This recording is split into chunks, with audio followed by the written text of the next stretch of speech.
Goran Popović Goksan, star 39 godina, bivši pripadnik Crvenih beretki i Arkanovih tigrova, likvidiran je 4. jula 2014. godine u Santa Cruzu u Boliviji.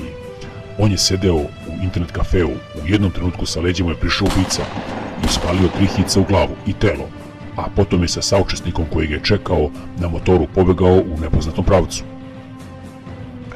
Ubistvo Popovića, čiji je identitet naknadno utvrđen na osnovu otisaka prstiju, jer kod sebe je imao lažna dokumenta na ime David Eterović Melgar, nastavak je obračuna narkokartela s pripadnicima balkanske mafije, otkrivaju izvori iz istrage. Kako navode, likvidacija Popovića je povezana s ubistvom Gorana Stavrića 6. jula 2014. godine u Limi.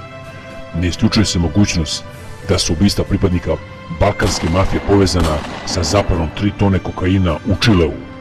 Kokain vredan $60 miliona stigao je iz Bolivije, a 8 osoba je tada uhapšeno u akciji koja je planirana 4 meseca.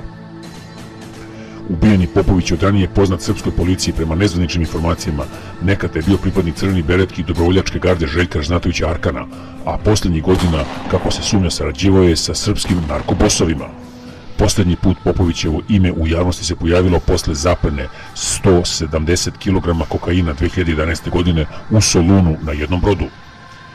Za njim je hrvatski Interpol raspisao poternicu zbog trgovine drogom, a postojale su informacije da se kreće po Latinskoj Americi i da uspeva da prelazi granice Bolivije, Peura, Ekvadora, Brazila i Argentine, kao i da ima dobre kontakte s narkobosovima i pripadnicima kriminalnih grupa iz balkanskih zemalja.